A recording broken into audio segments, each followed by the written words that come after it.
commercial lease clients today. Buyer appointment set for next week. Lead from a referral in my resorts. Listing appointment set for tomorrow. Y'all don't like. I can't express this to you enough. Buyers are confused. Buyers are confused. Sellers are buyers in disguise, and renters are just confused buyers that just don't know when they're going to buy. And when you guys start to realize that, you guys will start having opportunities show up in places that you can't imagine. But here's the thing. Turn on your cameras, y'all. I'm not talking to a bunch of blank screens here. Turn on your cameras. Let's go. Come on. Turn on your cameras. We don't know how to ask for motivation. How many people here, right, before you started working with me, asked the traditional motivation questions? When are you looking to buy? Are you pre-approved? Right? Corey, thank you. Thank you, Corey. Thank you, Corey. Hands up. Hands up, everybody. Hands up. What we're going to do is we're going to grab the energy from the air and we're going to bring it back down. We're going to do that 3 sets of 15. So don't go like 45 because that would be 1 set of 45. We're going to do 3 sets of 15. I'll count for you. When I say stop, you're not going to want to stop. That's okay. We're going to blow out of our nose. We're going to breathe in, right? Blow all the snot out of your nose. You got stuff in your nose that's been sitting there for too long. Like maybe you want to put a napkin in your lap. I'm going to put one in mine because sometimes stuff comes up. I'm actually going to put one over the microphone. That's probably better. All right. Hands up. 3 sets of 15. Ready, go.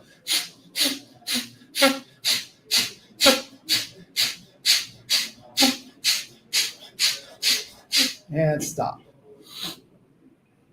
Corey's got people staring at him like he's the crazy one, but they're the crazy ones. Ready, and let's go.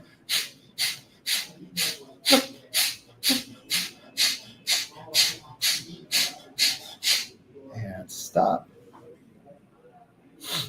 And last one. Ready, go.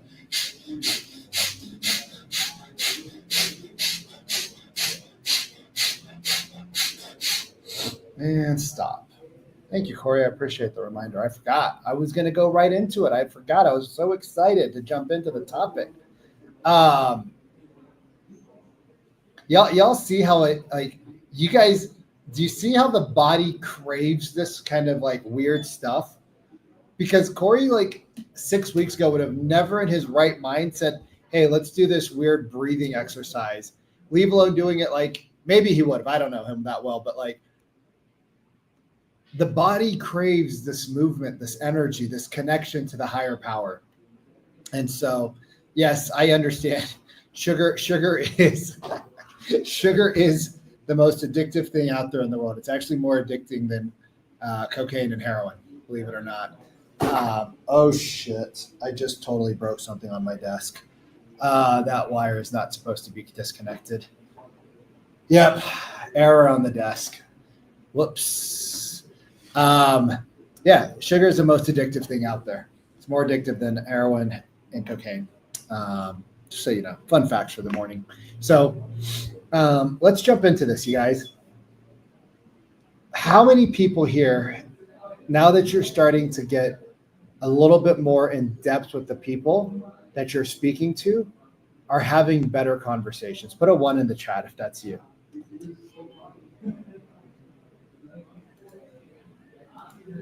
Yeah, look at that. Look at that. How cool is that, right? Conversations don't create conversion. Great conversations do, right? Conversations on their own are just conversations, right? How many people that were on yesterday's 3.0 call had fun with me doing kind of like the role plays? Was that fun? Was that, oh my gosh, hold on. I got to fix my desk here. Oh God. Look. This wire right here is supposed to be connected into something down here, and I hope it works.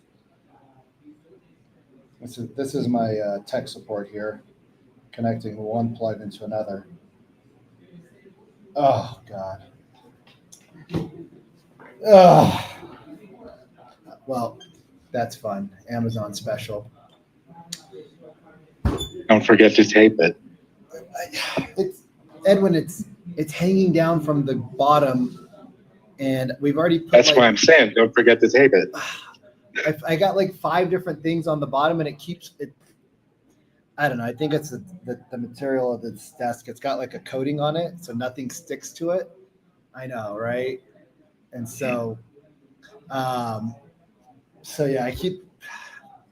we'll figure it out. I did buy a new keyboard though. Yeah. See, guys, it's like one of those that makes the clicking sound. Can you guys hear the click? Nice. It's very heavy too. It's crazy. So we're all having better conversations. When you have better conversations, can you go deeper and be more authentic with people? When you go deeper with people, do you find out what their true motivation is? When you find out what their true motivation, do you need to ask what their timelines are? Because do they just kind of naturally come up in conversation? When they naturally come up in conversation, do you now want to send them to your loan officer, or do you now want to have a sit-down meeting with them first? What do you guys want to do? You can unmute yourself. That's okay. I have the power to remute you if you guys go off the charts. Sit down. I always try to get a meeting. Influence in the conversation. Yeah. When we have a sit-down meeting in a market right now where there's a lot of fear, what happens? Gain trust. When you guys have trust, is that not the first part of influence? When you guys have more trust and you have more influence, are you now an advisor or are you a salesperson? Advisor. When you're an advisor, does the relationship shift? Yes. When the relationship shifts, do deals happen faster? And all it stemmed from one thing. You guys got comfortable in the uncomfortable. Just like you guys that raised your hands and grabbed this imaginary thing of the air and you pulled it down into your heart and you blew snot out of your nose. Now your ears aren't as plugged as they were 14 minutes ago. You had a faith that there was something out there better than what you were taught before. And you stepped into that faith. And you stepped into the unknown. And the more you step into the unknown, with this thing called the buyer presentation, the more you step into the unknown with this thing called a listing presentation, not the one that you've been taught, that's been around for 20 years, guess what happens? You build more trust. And the same thing happens. People call you up for a rental. Sure, no problem. Let's talk rentals. One thing leads to another. You start asking better questions. They start divulging more information. They're not threatened that you're a salesperson. Because they're not threatened that you're a salesperson, they open up more to you. Because they open up more to you, what happens? You now have more information. Because you have more information, now what happens? You can now help them. Because now you can help them, what happens? You realize that, hey, maybe you shouldn't be renting a property. You should be buying a house. What happens? Transactions. All because you decided that you're going to ask better questions. Because if you ask LPMAMA, which is an industry standard, I don't know what it stands for. Don't ask me. It's like location, price, mortgage, agent, LPM. There's another M. Motivation. What's the last day? Activation. No. Y'all see how these terms are thrown around the industry? Appointment. Do you guys see how hard it was for us to figure out what LPMAMA meant? And this has been thrown around the industry since I got into real estate in 2012, 10. It's been 15 years, and yet we still, as a group, don't even know what the hell that means. But people say, you should use LPMAMA. Is that crazy to anybody other than me? I was trained on it. You guys, I was part of the grouping. I was part of that coaching company. And they told me every day to use LPMAMA. I had a one-on-one coach, and I still didn't know what LPMAMA meant after 2 years of working with them. Vic, are you using LPMAMA? I don't know, bro, but I booked 10 appointments a week. I don't think I can do any more. I'm pretty good. well, you should use LPMAMA because that's what we were told. I'm like, I don't know, bro. I think you should use what I use because it seems like I book more appointments than you guys do. And I went on 27 last month. Well, LPMAMA is the way that we teach. Family, occupation, recreation, dreams. You guys, that's weird. Now, in theory, they make sense. Do you need to know if there's a family when somebody's buying or selling a home? Do you need to know if there's other people involved? Do you need to know if there's children that are going to be coming along and pets and animals? Yes. Do you necessarily need to know their occupation on the first day that you meet them? Maybe in the first appointment, it would be appropriate to learn a little bit more about whether or not they're gainfully employed. Recreation, I mean, sure, because that might help with locale. But again, that's when we start talking about catalyst homes. So when you talk about the catalyst home, do we need the home to have proximity to anything that you guys like to do to make your life easier, right? Dom over in Maui, right? If somebody's a big surfer, they might not want to be in the center of the island that takes an hour with traffic to get to, right? So recreation comes a part of the catalyst home. And then are there any home, is there, again, dreams and desires? Well, that's probably a little bit more necessary for my conversation with you selling coaching and transformation than it is for you guys maybe. But dreams could be, is there anything that you guys want in this home that you don't currently have? Yes. But if we don't get it, are we not buying the home? Well, no. How come? Because that's a dream of ours. And we know that with our current budget, we're probably not going to be able to afford living on the water in, Medina. Why? Because it's $18 million and we make $400,000 combined as a household. So like our taxes are more money than we make a year. So we're probably, we dream for a waterfront home, but we're probably not there today. Cool. Location. Does that matter when you're booking an appointment?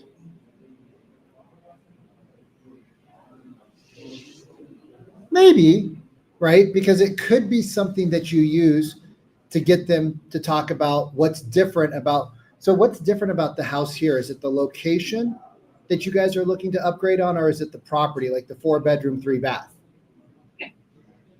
So It's also always nice to bring something, how do you mean? right? Like you're saying, does the location matter? If you know about the location, it's always nice to bring something to give them about the location, if you know it. You So mean you're like giving something. some facts about the neighborhood? Yeah. Or if you've had past sales in that area or something, So are we talking buyer or seller? both. Okay.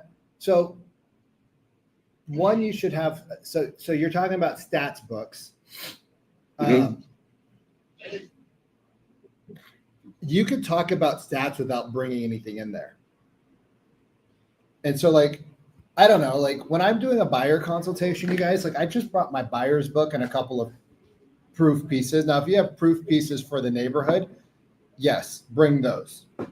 But oftentimes, you kind of know the area they're looking at, because oftentimes people come into an open house or they're coming in off an ad for an area. So you just simply ask, hey, are you looking at this area only? Or are you looking at surrounding areas as well, depending on your market? Are you only looking at this neighborhood, or are you open to the neighborhoods around it? No, I'm open to I'm kind of open to everything right now. Oh, okay. If they're open to everything, that means they don't have a plan. So okay, so it sounds like you're kind of at the beginning point of the conversation where you guys are just kind of trying to figure out what really makes sense, location wise. Yes. Okay, cool. Because I don't know every market, but I know that I'll use Seattle because I know Seattle really well. I know downtown Bellevue is different than Eastgate. It's a 4-mile difference, but that 4 miles during heavy traffic. No.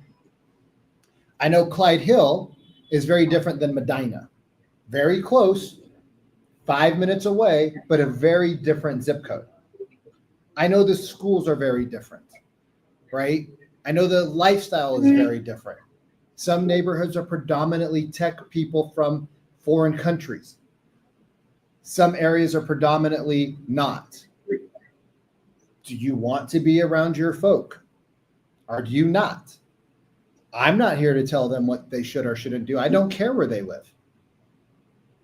But they might have a preference. But again, I like to flush that out in the buyer consult as much as possible. Like I like to go deep. You guys, like 60 to 90 minutes for a buyer consultation is not that long. Because the longer you spend with them there, flushing everything out, like you're not rushing through the catalyst home. So location is important, but it's not the most important thing. LP, price. Do they know what their price point is, you guys, when they sit down with you? Like really, do most buyers understand pricing when they sit down with you?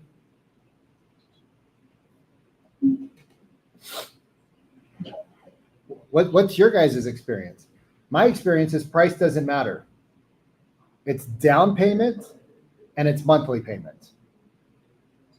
Interest doesn't matter either. Why? Because it's down payment and monthly payment. One of the things that when you guys get, because we had 2% and 3% interest rates. I still had people say, Vikram, the rates are very high. We are going to wait for them to come down. I said, well, is it more important to get the payment you're looking for or the right rate? Well, both. Tell me more about that. Well, we don't want to overpay. Okay, but if rates go up, prices come down. If rates go down, prices go up. So either way, you're going to pay. So like, let's figure out why are you guys even thinking about wanting to make a move right now? We're renting. Okay, so you're renting and you're okay throwing away all of the money to a landlord, but you're not okay maybe paying an extra $17 a month. What do you mean? Well, the difference between, what do you want? 2.5%. It's 3.25%. Do you know what the difference is monthly on a $800,000 loan? No. Well, let's look at it. $38, $106. That's it? It's $1,200 a year, sir. Well, that's nothing. Okay, well, what are we doing? Well, maybe we should sit down and talk. Maybe we should. Why should we? Well, because maybe we are not seeing things the right way. Oh, tell me more. And now they've sold themselves on what? The appointment. Okay, I guess we could do that if you want. Why? Because price doesn't matter as much as we think it does. It's monthly payment and it's down payment. Or it's down payment assistance, or it's where does the down payment come from type of stuff, right? LPMAMA, mortgage. Oh,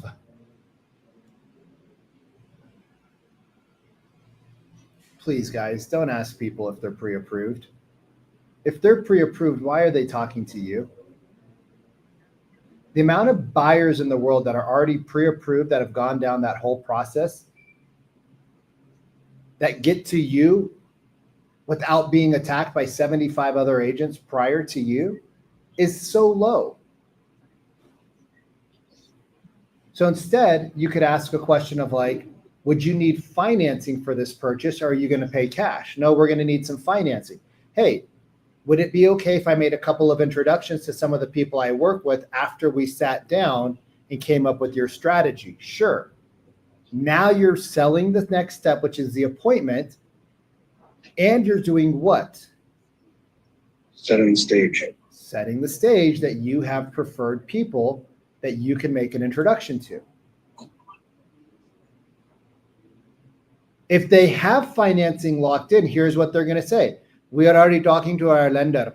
We already have financing through credit first, first credit. What is it called? First. Shit, I forgot the name. God, I hated that company though.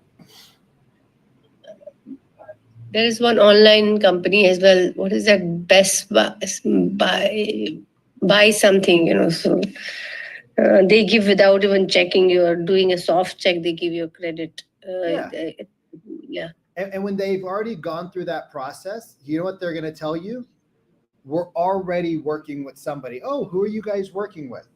Well, it's just this online company. Okay, tell me a little bit more about why you guys went there. Oh, because we were looking at houses. This ad popped up. They said they had the best rate. So we put in our information. Okay, so you guys are just kind of testing the waters still? Yeah. So you guys don't actually have anything locked in? No. Okay, but you are going to probably use financing? Yes. Would it be cool if after we sit down and meet and I know exactly what you're looking for, I can make some introductions to people that we work with that could help you get what you're looking for? Yes. Okay. Done. Why would we ask somebody who has, that's like asking somebody who's come, you guys, I had to go get 2 hours of MRIs on Sunday. Did I go in there and tell the guy what I think my problems are? Hey, I think that this is problem here, and I think there's a problem here. No, I said, I'm having pain here, here, and here. Can we make sure we get imaging of these spots? Yes, that's what your doctor ordered. Awesome. I shut up, and then I went in and I just like meditated for 2 hours. That was really difficult. You guys, you know how loud those machines are? Oh my gosh. One point I could feel my whole body pulsing. So wild. I've probably got 3 layers of cancer in there. But did I tell the doctors and the imaging staff what to look for? Or did I just sit down, shut up, and close my eyes and ask for earbuds after they came in and checked on me on after 45 minutes? Why would we ask somebody if they're pre-approved? Because it sounds good from stage. Why? Because we don't want to waste our time. Why? Because we're going on not enough appointments. LPM agent. Are you working with an agent? Somebody help me with that. Why don't we ask that question? When we They're always game going to plan- lie. Okay. One, they're always going to like somebody else.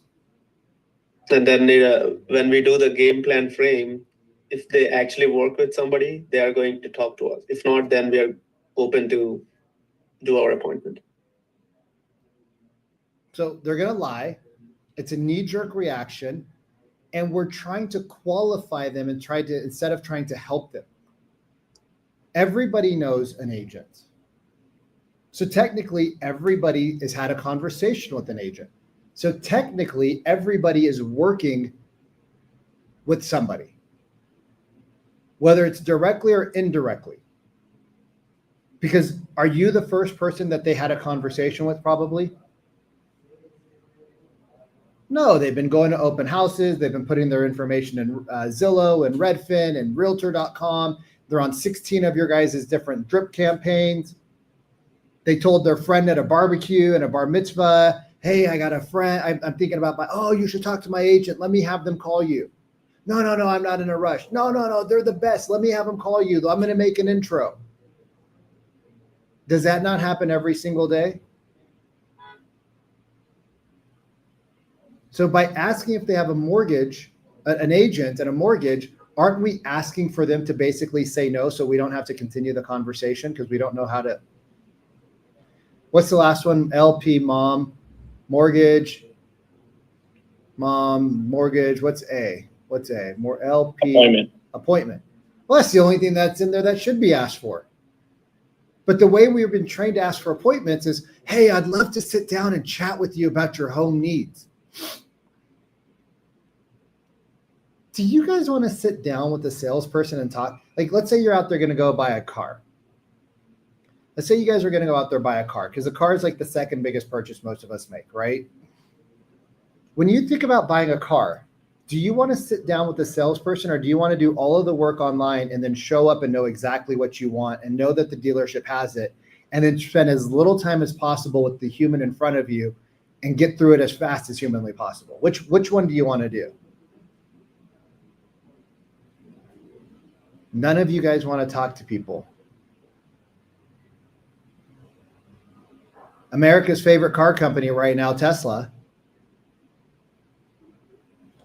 Not politics. It's just funny. I just like to crack jokes. I'm just an a-hole that likes to piss people off one way or the other. Can never make everybody happy. But America's favorite company right now, Tesla. Do you know you can drop your car off and leave in a brand new car in less than an hour?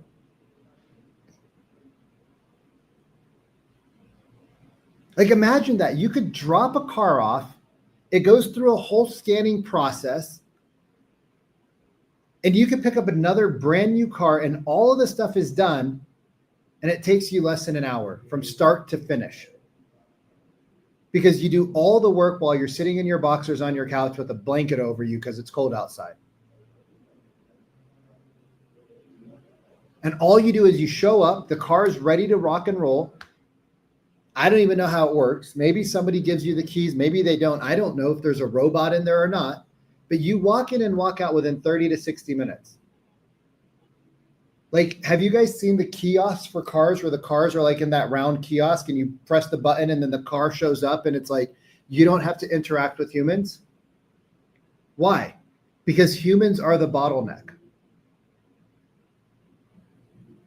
Because we don't want to learn how to talk to people and we want to qualify people instead of having conversations. Monish, I have a Tesla and there are no salespeople. Literally, it's online shopping. Monish has just been canceled from Triz, by the way. I'm scared to come back to the United States this week, you guys. I'm so scared. I'm like, oh God, do I need riot gear? What's going on? Do I need to have like bomb protection? I'm so scared. I'm like, I just want to stay here where it's safe. I just want the cartel to fuck with me. It's so much easier. Like, As long as it's before the 20th, you should be safe. What's on the 20th? Oh God, why did you say that, Edward? Oh. You'll have to look it up. No, you guys see this? I'm so scared to come home. Oh God. I'm going to be in California and San Francisco where I fly into. Am I safe, guys, or do I need protection? Like, oh God.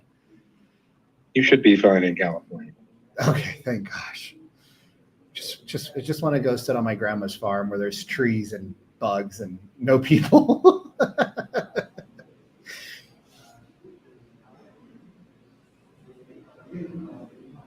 LPMAMA makes sense from stage, but we don't understand the psychology.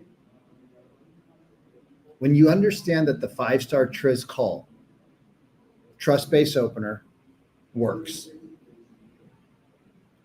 So let's talk about it. There's a question, right? It's safer in Colombia. It is. Right? God, you guys, no, we're not talking about this. It's always safe. It's always safe.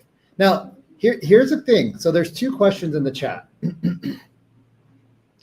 Val, what's your mental hurdle for buyers over $1 million? Isn't that like 80? Where do you live again? I live in Reno.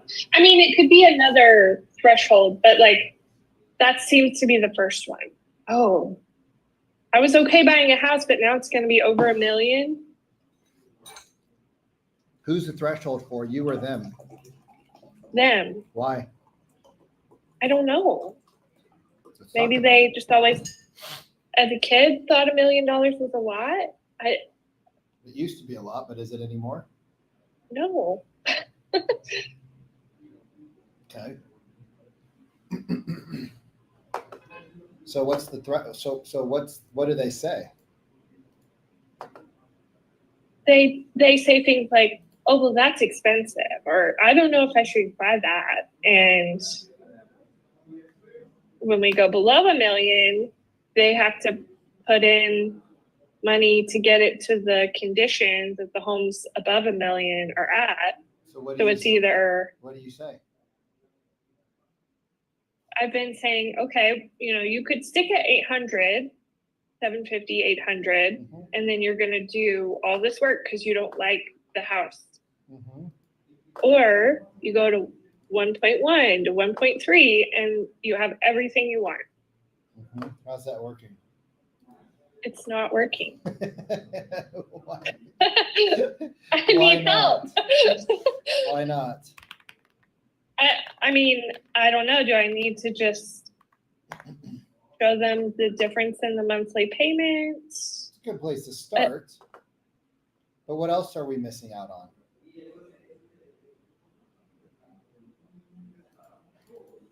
Can you guys see the screen? What screen do you guys see? There's so many. Mm-hmm. Okay. So one is it's 800,000 loan. Down payment is 0. Oh gosh. 0. Loan amount is 800, 6.48, loan term is 30, whatever. And let's calculate. So it's, did I do something wrong here? Is that 8 million? Okay, that's probably. Okay, so one's payment. Why? Oh, PMI. Shit. $1 million. 200,000. All right, so let's do this. So calculation is 5421. Somebody write that down. 800, 160,000.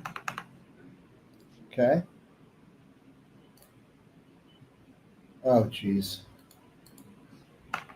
I had a new keyboard and I don't know how to make it light up. And oh, there it is. Now it's, wow, this is like a discoteca. 8,000, 800,000. Okay. Holy crap. This.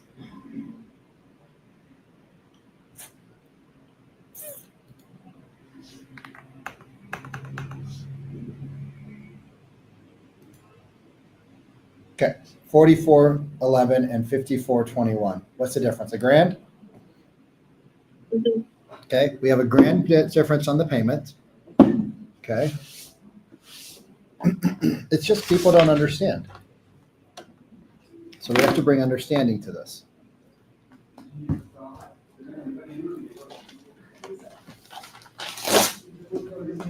So if we don't have understanding, we don't take action. All right, so we had to bring understanding to the table. All right, so at $1 million, it's 200K, and it's 5421 roughly. At 800,000, it's 160K, and it's 4411, right? So it's a difference of $1,010 per month, and it's 40K less out of pocket. What are the repair costs to make the house what they want? About 350 a square foot. That's so not useful to anybody. Um, You guys see how by being intelligent is great for you, but by telling me it's $350 a square foot, what does that mean to me? I can't make sense Nothing. of that. I can't make sense of it. If I can't make sense of it, if it's no sense, it's nonsense. And if it's nonsense, right, then they don't have sense of it. And so they're going to always fall back on what? Comfort.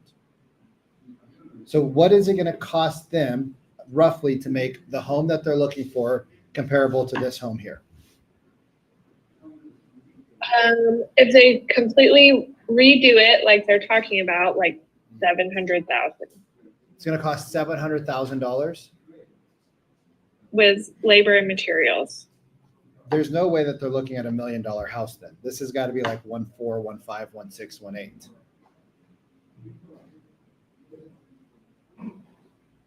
$700K for the repair? I mean, say for the remodeling, it's quite a lot. That's what I'm like. Whoa, hold up. It's almost building a new house. Almost. Anitu lives in an expensive area. Seattle is like one of the most expensive areas to build in and the hardest. So like, I was thinking 250. If for repairs, maximum 250. Remodel and repairs. Yeah, that includes. I mean, they're talking siding about and- building on to these houses hold on. and moving walls. Wait. Now you're bringing in 9 different conversations here. So Val, what we went from is we're comparing $1 million to 800 to now we're expanding, extracting, adding, restructuring, right? That's a whole different conversation. But let's do this. There's a few questions you could ask. Ever lived through a remodel?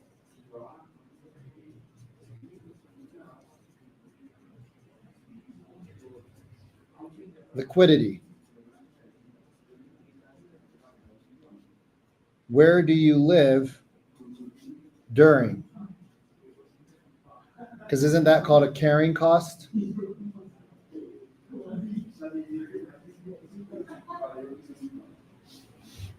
Mhm.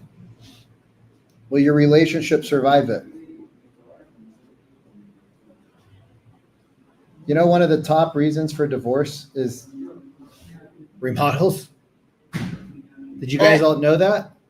I know. I have had 2 sales where they were done with the remodel, and after that they filed a separation. The amount of stress that comes from a remodel. So, do they have the liquidity to do it? Yes or no? Okay. Are they willing to take the cash out of pocket right now to do it? Yes or no? Well, how much is it going to be? Well, what you guys are talking about, it could be $500 to $1 million. Well, I mean, we could. Doesn't sound like you guys are too sure about it. Have you guys ever lived through an extensive remodel? We're not talking about a remodel. We're talking about a 1 to 2 year rebuild.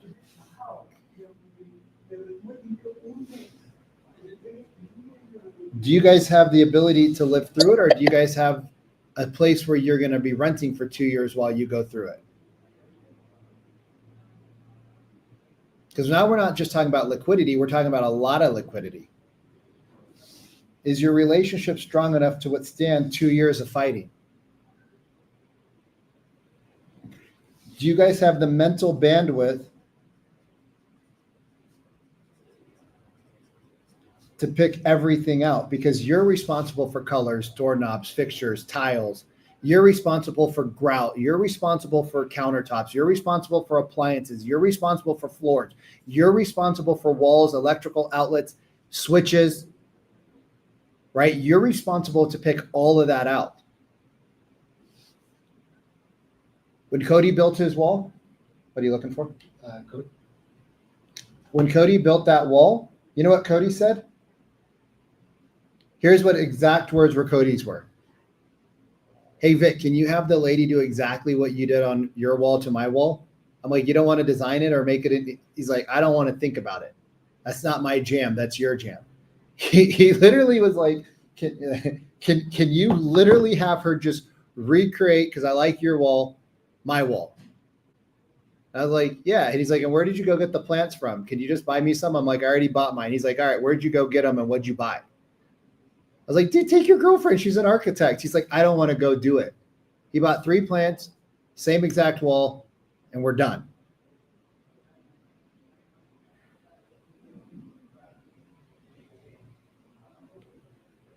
What you guys are not, what we forget to realize is that we have to go back to the overarching goal.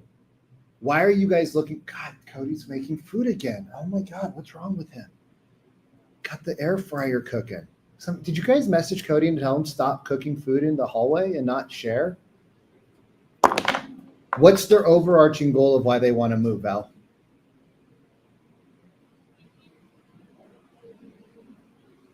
They want to be in a different part of town and have a home Why? for years to come. Why? What would be different about having a home like this versus what they're in right now? No stairs. Those are attributes of a home, but those aren't what. So what you need to do is you need to go I need back. to get to that. You need to go back and have a come to Jesus talk with them. Because right now we don't know why. And since you don't know, you're not part of their strategy. They're having separate conversations over here that you guys aren't a part of over here.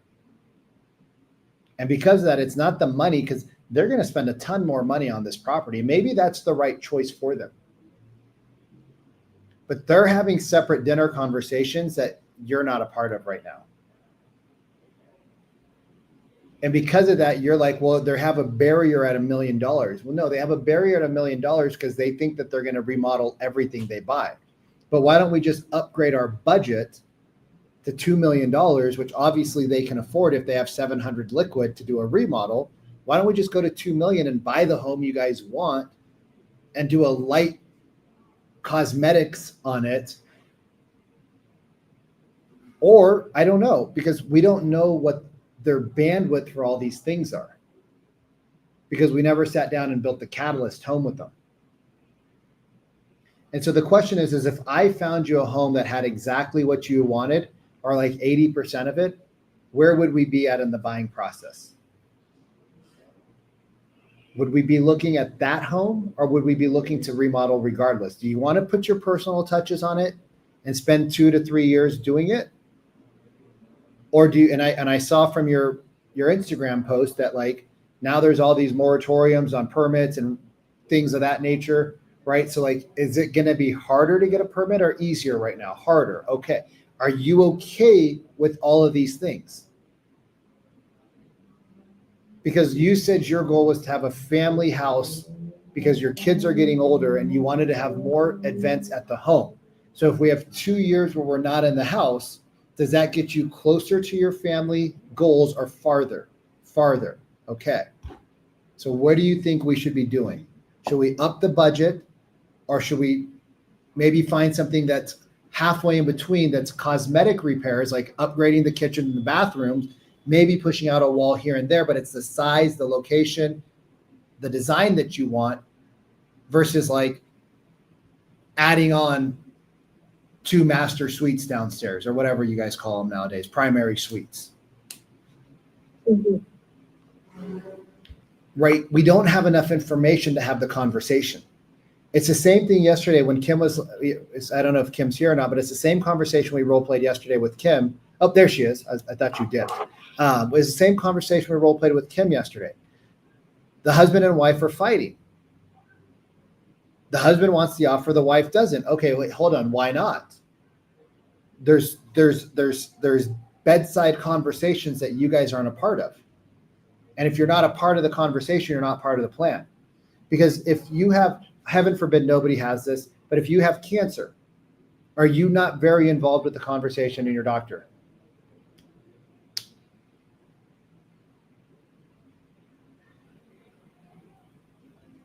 That's what we need to be. They need to feel that they can't think about real estate without talking to you.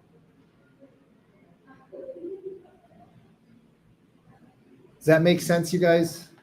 Do you see the level of depth that we have to go into in order to get these conversations going? Otherwise, we're not part of their plan. And if we're not part of their plan, then they're not going to tell us what's going on. Val, helpful? Yes. Go get coffee with them. Go get coffee. You need to go and have coffee with them. Yeah, I think I just need to say, like, let's back up. There's a missing part to our strategy. Yeah, let's re-strategize. Hey guys, it sounds like some things might have changed over the last couple of months since we first sat down into where we're at now. Why don't we go grab a cup of coffee and re-strategize to see kind of like what's really important for you guys now? Is it, would that be helpful? You don't even have to go into any details. You don't have to do anything extra. You don't have to do nothing extra. You don't have to get into any details, you guys, on the phone. All you have to do is say, would that be helpful? And they're going to be like, yeah, you know what, Val, that would be helpful. Why? Because they want clarity. And right now they don't have clarity. Because they don't have clarity, they can't make a decision. Because when you guys go to Hometown Buffet, holy cow, you got to make a couple of rounds. Why? Because you don't know what you're looking for. Why? Because there's too many options. And right now, because they have money, they think they have all the options, but they don't. They have some options, but they think they have more than they do. Helpful? But do you guys see how all of this stems from the first phone call we have with people, the first interaction in an open house, the first time you meet them at a coffee shop? Molly just booked an appointment yesterday inside of her elevator, going up to the attorney's office. Because when you learn how to communicate with people, they communicate back with you like humans, not like robots. And so many of us right now are communicating like we're robots with people. And that's why we don't get the appointments we want.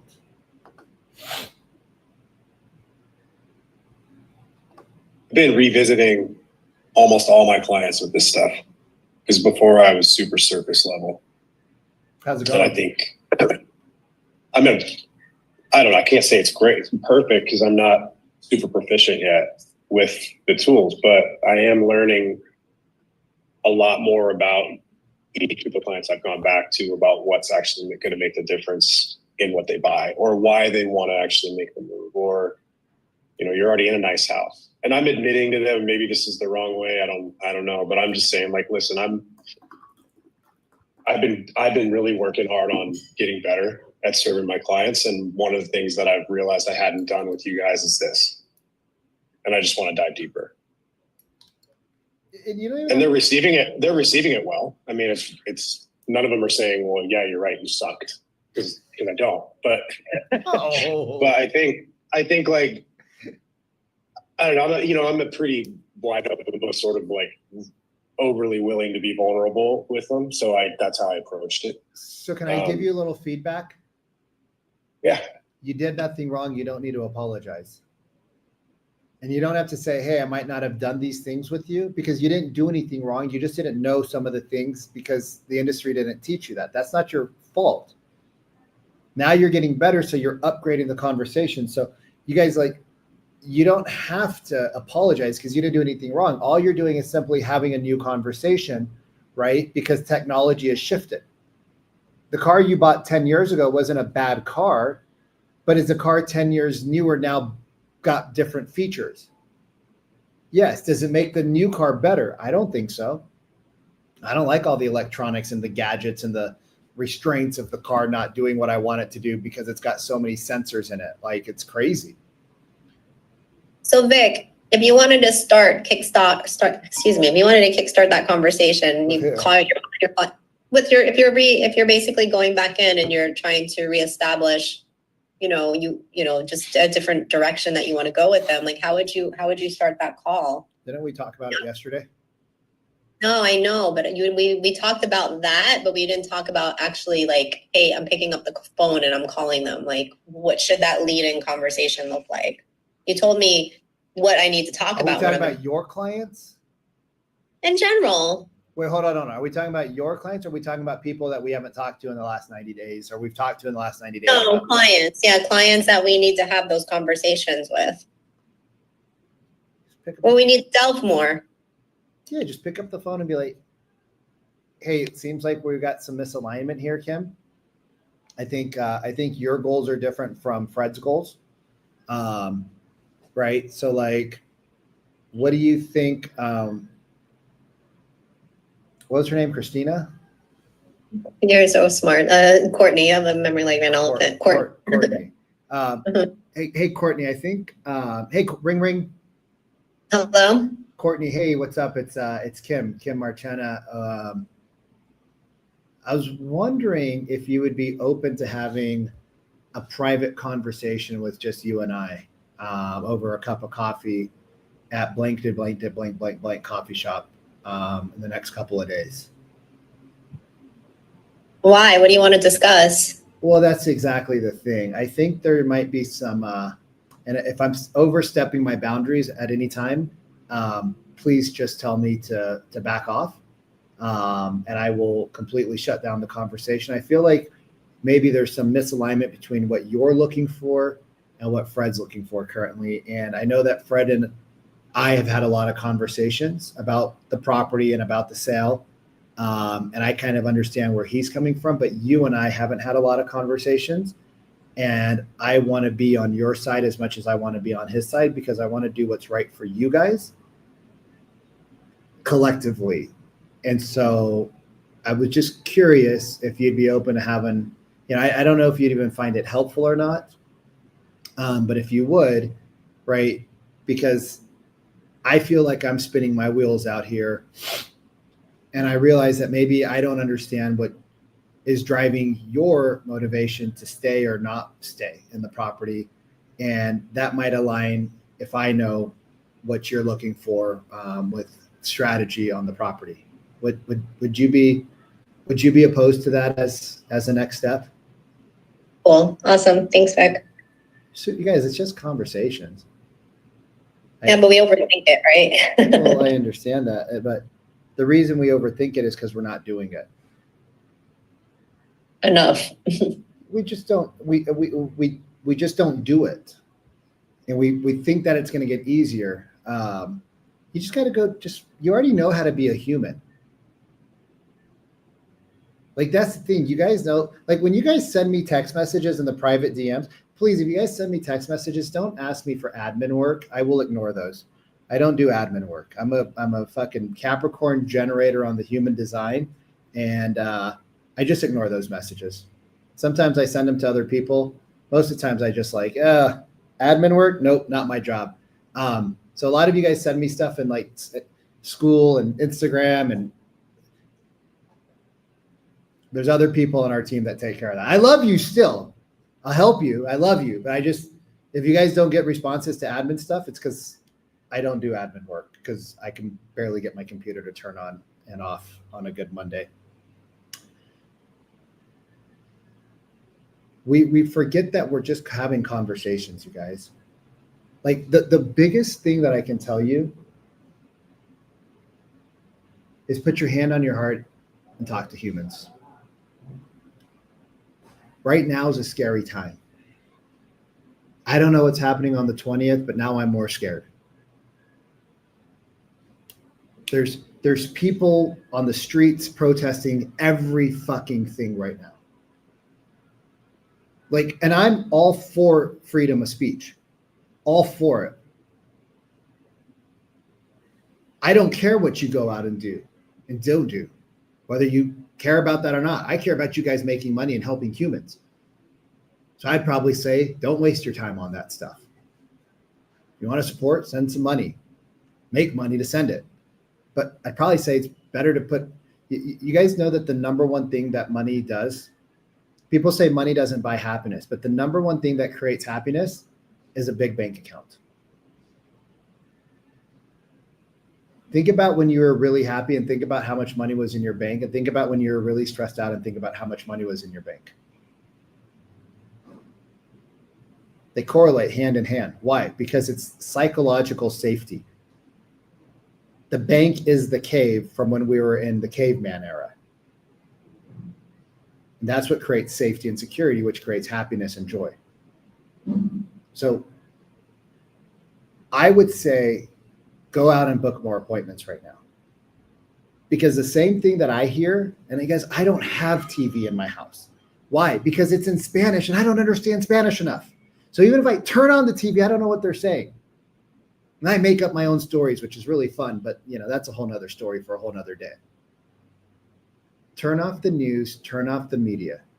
It's not benefiting you. If you think it is, by all means, tell Vic to shut up, and that's okay. But they're programming us to be scared. I want to program you guys to be confident in yourselves and your abilities to have conversations with human beings. The whole purpose of the overarching goal is that it works in every conversation, in every world, in every situation, with no matter what you're doing in the world. Whether you're talking to your loved ones, you're talking to your child, you're talking to a friend, when you get somebody to open up and share an overarching goal, and you probe and clarify and you let them talk, they feel seen, heard, and what they say matters. When they feel that, they are now connected emotionally to you. It's a spiritual bond.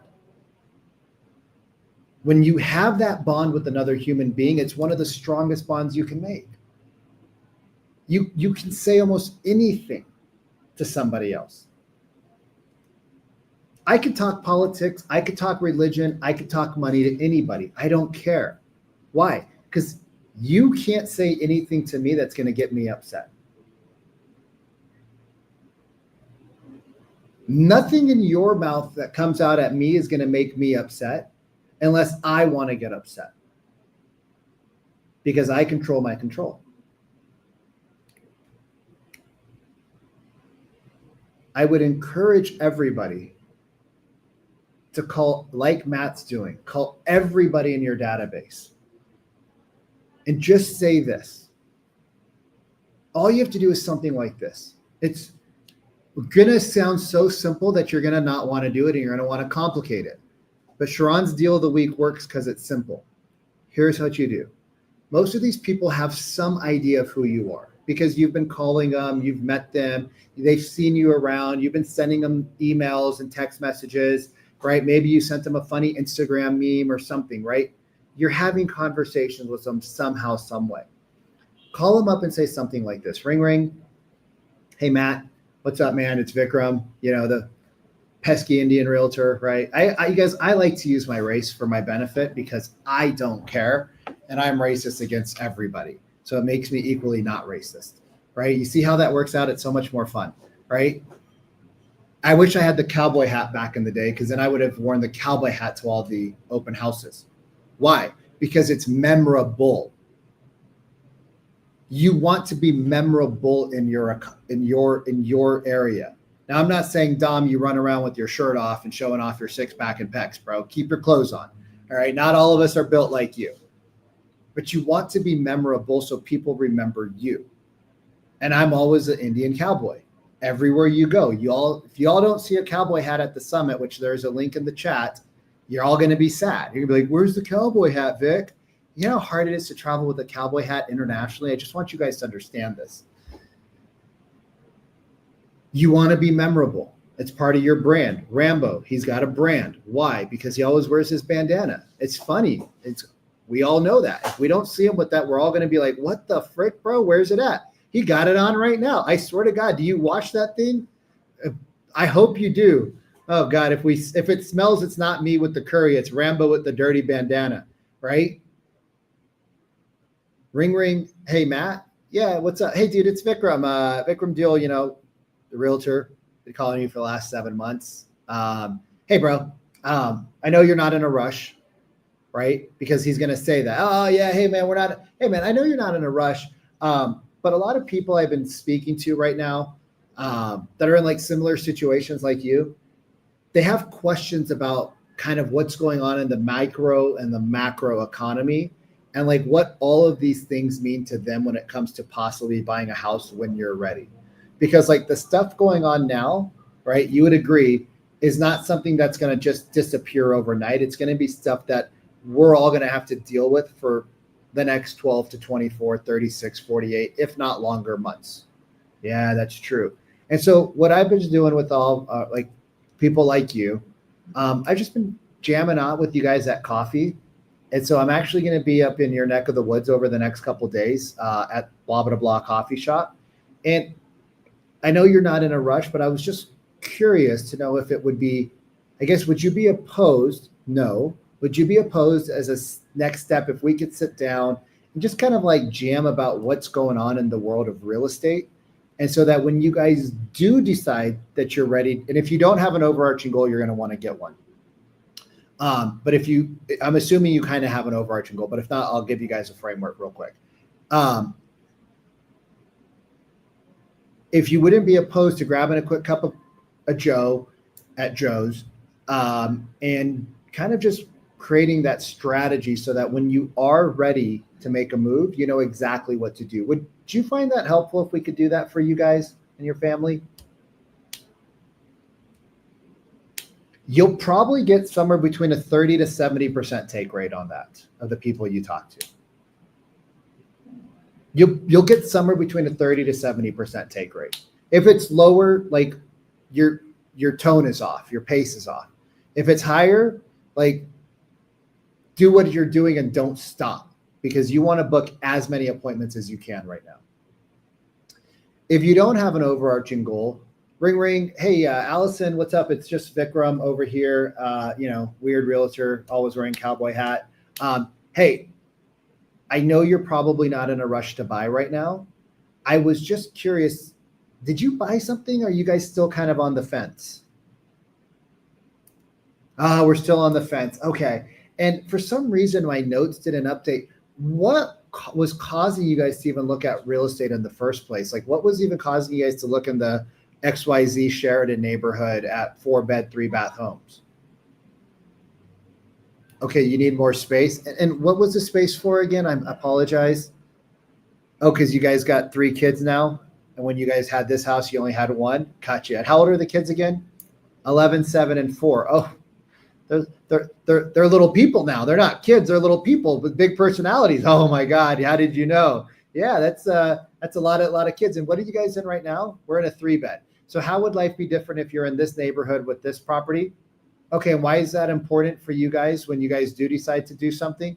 Got it. Hey, I know right now with what's going on in the market, there's a lot of uncertainty and there's a lot of kind of like people talking in one ear and another person talking about another, all the things going on. Has anybody kind of walked you through how to create like a proper strategy and a game plan so that when you guys do decide to get the bigger home so the kids can have their personalities in their own rooms, like they're not doing it with each other, they have their own stages to play on, we can, like, you know exactly what the next steps are? Okay. Would it be helpful for you guys to even have that? Because I'm going to be meeting with some people, because a lot of people are in the same boat as you. Like they want to move, they want to get their kids the bedrooms that they promised the kids, but they don't also want to move because of the economic uncertainty. Would you agree with that? Yes. Oh my God. Thank you for bringing that up. Yeah. Because like for some people, it's going to be a great time to buy. For other people, this will be the worst time for buying. But I don't know how to guide anybody until we sit down and have that cup of joe. So what works better for you? Are you more like midday or midnight? No, we're definitely not midnight. We got 3 kids. So like maybe after 5 o'clock, 6 o'clock when their activities are done. Yeah, we could do something like that. Cool. Let's do 6 o'clock, Pete's Coffee, blah, blah, blah, Scottsdale Town Center. And we'll jam out for 15 to 30 minutes. Just kind of like get a refresher of where we're at. Is that cool? Oh my God. Thank you so much. They're going to thank you guys. All right, thanks, bye. You're like, wait, they thanked me, I thanked them. Everybody's thanking everybody. What are you thanking them for? Nothing. You're helping them. And then you go in and you basically do like a mini buyer consultation. You talk about the market, you talk about the catalyst home, you talk about their overarching goal, and you get a feel for where they're at in the process. And if they're ready to rock and roll after you had the conversation, then you probably want to book in a little bit of a secondary call to go a little bit more in depth into details of the process of buying a home. If they're not ready to buy, now you have a strategy and a game plan of when they might be and what it would take for them to want to buy and what they need to see in the market to feel comfortable to want to buy. So you're not going in necessarily with the buyer consultation geared up. You're going with overarching goal, catalyst home, talk about the market, talk about their fears, let them vent. And you're there to figure out whether or not they are actually the right time frame in the next 90 days to buy, or they're 90 days out. And now you have a pipeline again. And you will get a lot of people to take you up on this offer, because anybody here have some uncertainty about the market right now? 3 of you. The other 90% of you guys are like, yeah, we all do, because we don't know what the hell's going to happen. Did anybody know what was going to happen pre-COVID or post-COVID? No, we were all like, oh my God, real estate's going to come to an end as we know it. And then it didn't. Right now, do you guys think people are thinking real estate's going to come to an end? 2008, do you guys think people thought real estate was going to come to an end and it was never going to recover? Yes. Yes, they did. And guess what? 2 out of 3 were freaking awesome. Let's see what happens after this one. My gut tells me it's going to be awesome. I don't know how long it's going to take, but my gut tells me is good things are coming to those who are prepared. And the question is do you want to be at the front of the feeding frenzy, or do you want to be in the middle, or do you want to be on the tail end? And a lot of your people they live in the tail end of the feeding frenzy.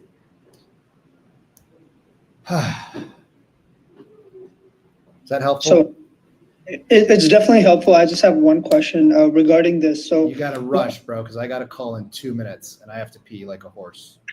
I'll try to be as quick as possible. So with all this uncertainty in the market, right, especially with buyers, I've been getting quite a few missed appointments. Like either they'll call, they want to reschedule, or it's a no-show. What would you say is like a tactic or strategy to kind of minimize that?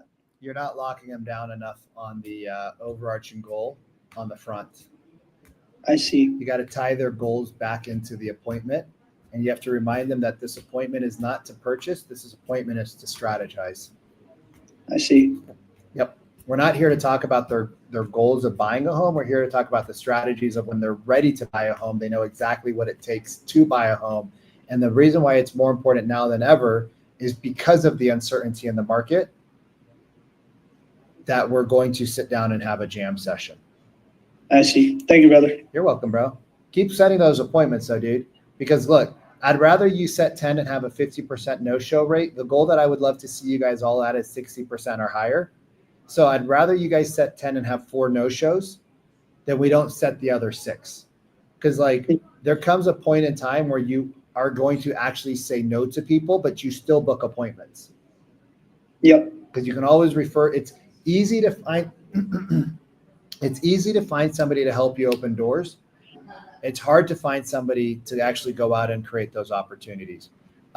So you guys, the link's in the chat again for the event, the live summit. It's going to be sick. Our lineup is just fucking fire.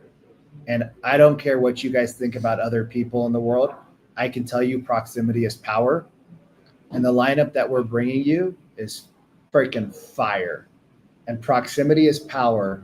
And you don't want to not be introduced to some of these people, because once you get on certain people's radars, like you're there for life. And it feels pretty good to know that these people they know who you are. So if you guys haven't bought your ticket yet for the summit, links in the chat. And if you guys want to share this with your friends and family, please do so. Because it's proximity is power. And it's not about necessarily just the content at the event. It's about meeting your other partners that are going through the same thing that you guys are going with at the same time. That's also powerful. And so we're going to be there. We're going to bring the heat. I don't know what I'm going to do for the cowboy hat, but I don't know. Maybe Rambo can bring me a nice Stetson from Texas, a legit one. Not a sombrero from Colombia. I'll see y'all later. Have a great day. Go crush it. Be amazing.